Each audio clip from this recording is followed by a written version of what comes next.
As we approach AI being integrated into pharma more and more, Ben, I think there's a couple things going on. One is you're hearing more and more about quality 4.0, and my perception on that is most companies have not even started the planning phase. I think in pharma, by and large, you still have a lot of paper records, and so certainly behind the eight ball as far as just digitization, let alone AI. But I think maybe just to get started, have you seen AI used in any GMP applications yet? The reality is there's so much more to do and so much more to be done. And it's been mostly centered around things that people are doing on a repeatable basis that could be administrative type tasks. For example, I've seen some use cases of deviation management, CAPA management, where the AI is analyzing historical deviations, could be on the device side, complaints and CAPAs, and suggesting likely root causes and corrective actions. We're not only wondering about how it can be more broadly used, but I guess because there's not really standards out there, there's hesitation to be the first one out at the bleeding edge and making mistakes. So if you're saying, hey, AI or intelligent agent, let's look at historical deviations, let's suggest likely root causes for forecasting or better corrective actions. And then it becomes a challenge to distill down what the answers are coming from AI and figuring out, is that a hallucination? Is that, how well was the model trained is really what it all comes back to, right? If we've got as much CAPA or deviation information or complaint information as we have in a company, that's not everything that could be out there. So you're really constraining the ability for the model to say, here are the best possible answers or results for you, because you don't have enough good data right now. But as the use applications get more broad, it'll get better, it'll get smarter.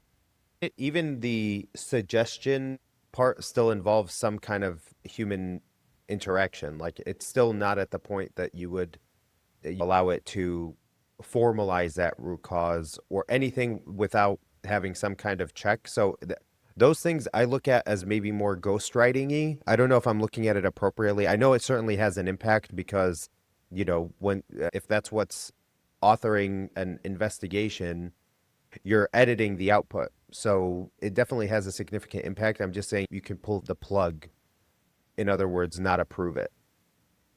I Yeah. think what I've seen more and more of is, in particular, process analytical technology. So there's a lot of talk about inline systems that take images and do machine learning, and then from there, they'll be able to tell good or bad or whatever.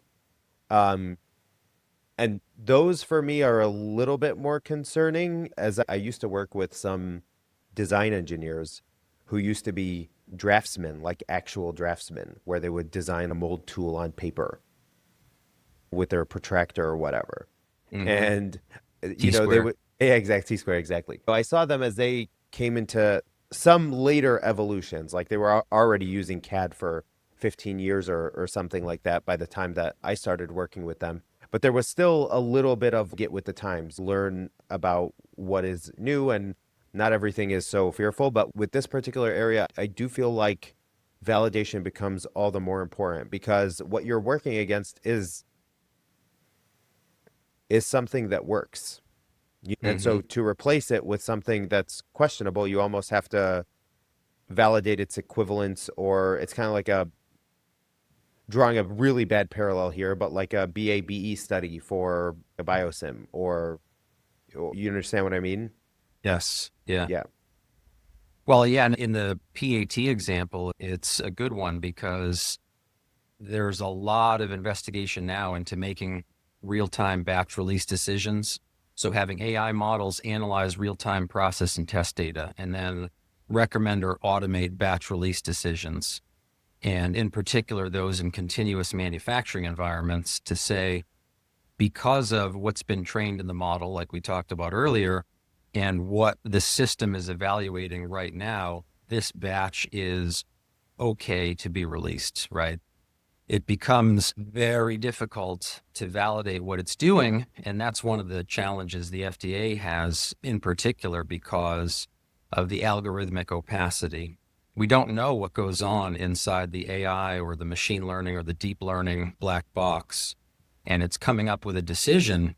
So if you're trying to verify and validate how it's coming up with these decisions, and the AI can't tell you what's going on under the hood to come up with those decisions, then you really can't. If you think about the strict letter of the law for validation, you can't say it's doing X and coming up with result Y, because you don't know everything that's going on inside the machinations of the X. And so if you are doing computer system validation on an Excel spreadsheet, which is sometimes questionable, but Excel is doing What do you mean repeatable by that? calculations. What do you mean? Well, it used to be years ago, there was kind of a fundamental question of, can you really validate an Excel spreadsheet? Really? Because, yeah, there were times where certain statistical tools that were built into Excel and calculations were performing incorrect statistical analyses because the way the equations were set up, it was wrong. And then if you extend that and you say, but if we have this locked down Excel spreadsheet or a workbook and we've blessed this and said that this is validated now, CSV has done their work, there's still the opportunity for calculations potentially to have gone off the rails, or people who fiddle around with what's being done within the worksheet in terms of coming up with end results.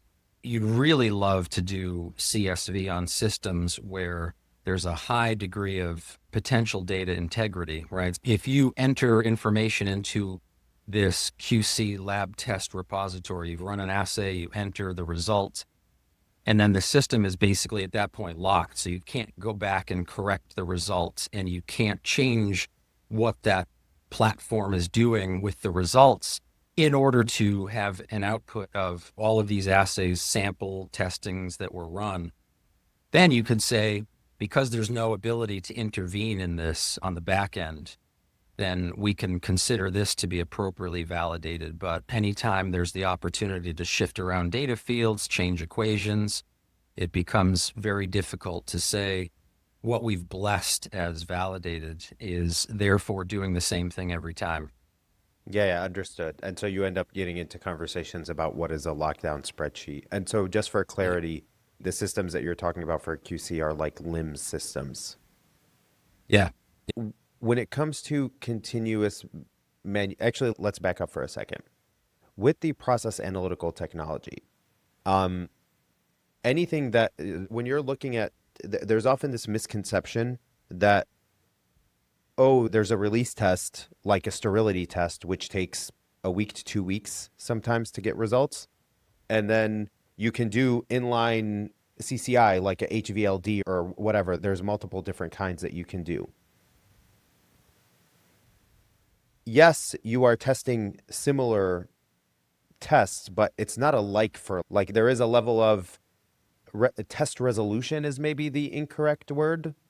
Um, but you're not testing sterility in 0.25 seconds or whatever that it takes to run a current through a parenteral product. You know what I mean? Sure.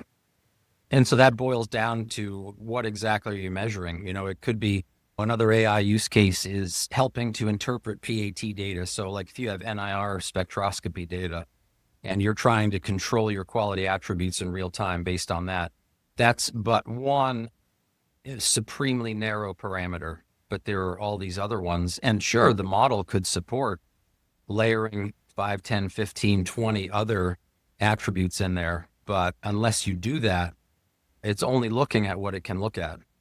Yeah. We started talking about DOE before we started recording, and I know that in my limited and very subjective experience, I think that tools like that are used a little bit more on the medical device side than they are in pharma.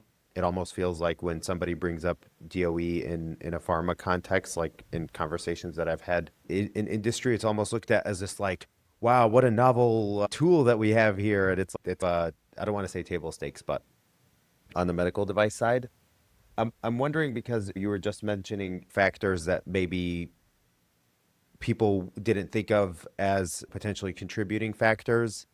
Is there a connection here at all? Yeah, I think there's a deep connection. This year, DOE formally and officially turned 90 years old. Sir Ronald Fisher, his book, Design of Experiments, came out in 1935. And it's Happy funny because birthday. we still consider that a new approach, but it's 90 years old now. It happens a lot on the process development side for pharmaceuticals, where if you're at a smaller scale and you're trying to look at and optimize all of your various parameters, you would want to, everybody should want to not look at those one factor at a time. That's the old-fashioned OFAT method, trial and error. We're going to tweak one parameter and test it, and tweak one parameter and test it. But that is not only way less efficient than doing a multivariable assessment of all the factors impinging on each other, but if you look at something like a good design of experiments with a host of factors and levels, or extend it to what George E.P. Box, the eminent statistician, came out with, which was response surface modeling eventually, you have this design space now, this 3D space of here are all your factors, your inputs, your levels, and where are the maxima and minima on that surface for what you're trying to do. Because, factor 1 and factor 4, let's say, may countermand each other in a way that you would never have seen if you were only adjusting one factor at a time. And I think in the context of AI, again, unless you teach the model on here's how you do a design of experiments, and then it'll do it better than we do. But if you just give it the information and say, solve for the best result, it may not be using the tried and true repeatable methods of design of experiments and response surface modeling. So then you have to wonder, is it hallucinating? How accurate are the results? And that's where bringing the human back into the equation is concerned, to say, we need to verify the outputs of this. I think to use design of experiments properly takes an understanding of where you are in the life cycle, what factors you need to really look at, and make sure that you're appropriately appraising them, because otherwise you get into that trial and error mindset. Design of experiments initially was used in the agriculture side of things, and then it was extended way later into pharmaceuticals and medical devices. But it's been around for a long time and it produces excellent results, but we have to do it the right way and we have to do it repeatably. Going back to something that you were talking about earlier, which is continuous manufacturing, could you maybe walk through what that means? Does it mean lines are running 24/7, no stops whatsoever? And so the concept of a batch goes away. Yeah, in theory, that's what it is. So the idea is you've got some sort of advanced production method, and the raw materials that come in, but raw materials have come into the building. They're on the dock, they're in the warehouse, they're tested and approved for use by quality.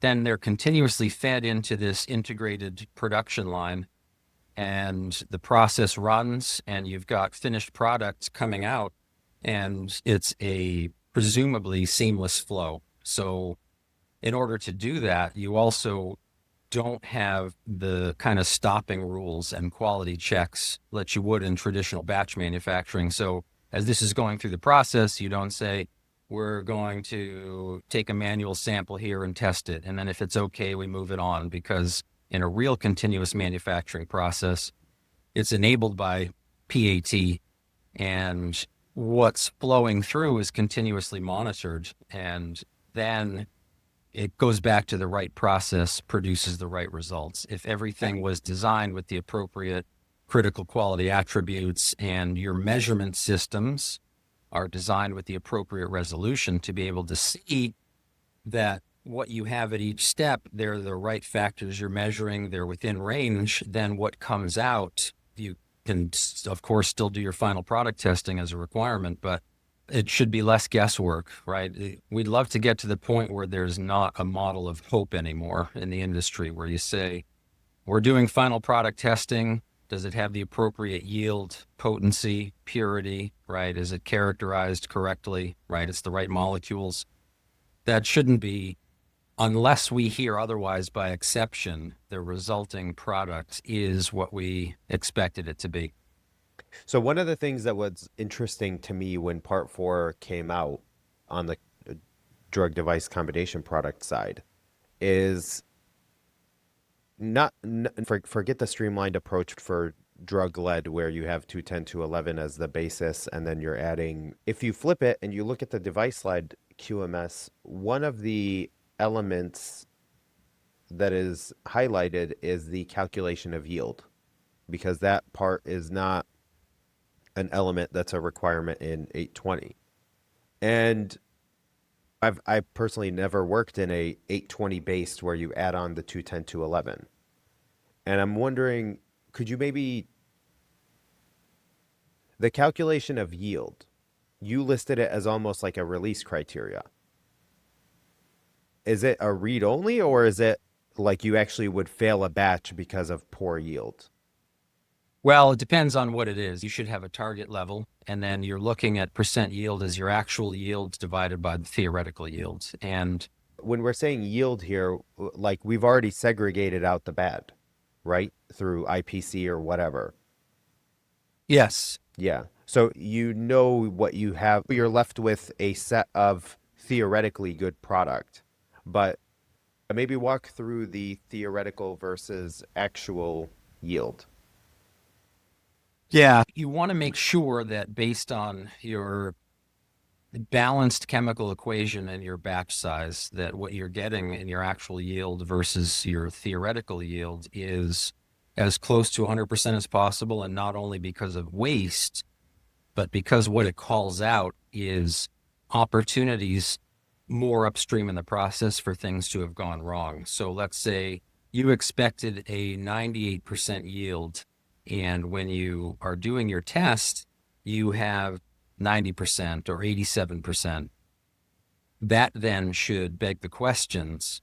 Was this something like capture and recovery as an issue? Was there something going on during the production of the molecule that led to us not getting the amount of yield that we thought we would? So now you have to backtrack and walk this upstream and figure out what sorts of process discrepancies or deviations may have occurred to us not getting what we expected to get. I guess the worst case scenario is if your yield isn't what you expected, not only are you wasting product potentially because you have a less efficient batch at the end, but if it's that could be an early warning indicator, right? It's the smoke before the fire to say, is this actually what we were trying to produce? Now maybe there's an issue with the protein molecules themselves, because now you would also be measuring that directly with QC final product testing.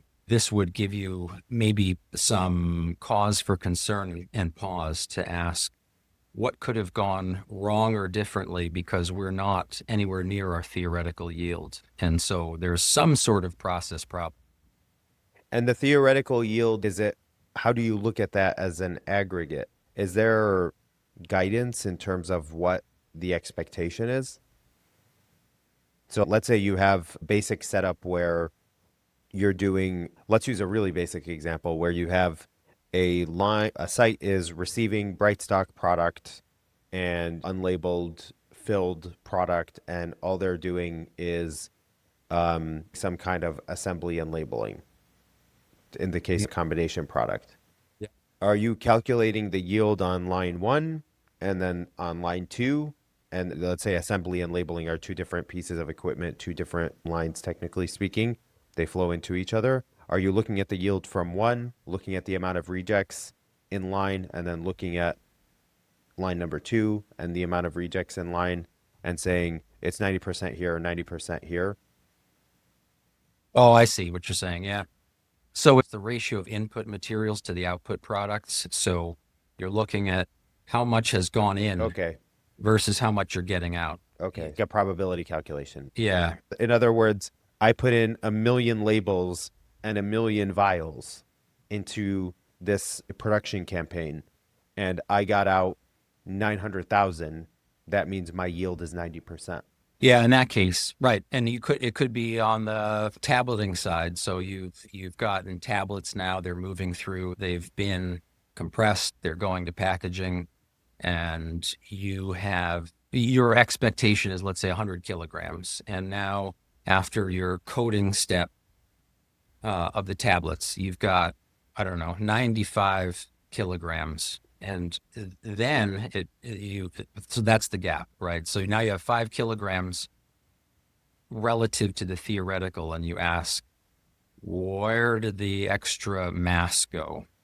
Did we lose something, or is it a metrology question? Did our measurement apparatuses, our scales, mass balances, are they not working properly? What's happening here? But yeah, high level total inputs versus total outputs. But then, like in the API sense, it's you have a certain expected volume of API that you would get. And if your yield percentage is lower than you anticipated, then it could be attributable to a loss in the production process. Did some of this go down the drain? Which is one of the worst case scenarios, because now you've wasted valuable drug product, but also the potential exists for contamination if it's a biologic product, because if somehow it went to drain, did the open drain lead to the opportunity for bioburden to get into the final product? So it's kind of a quick and dirty, rough estimate of things, but can point to upstream problems in your manufacturing processes. Where can people find you, Ben? LinkedIn, Ben Locwin, Locwin. Thank you so much for coming on again. Thanks, Subhi. Always a pleasure to chat.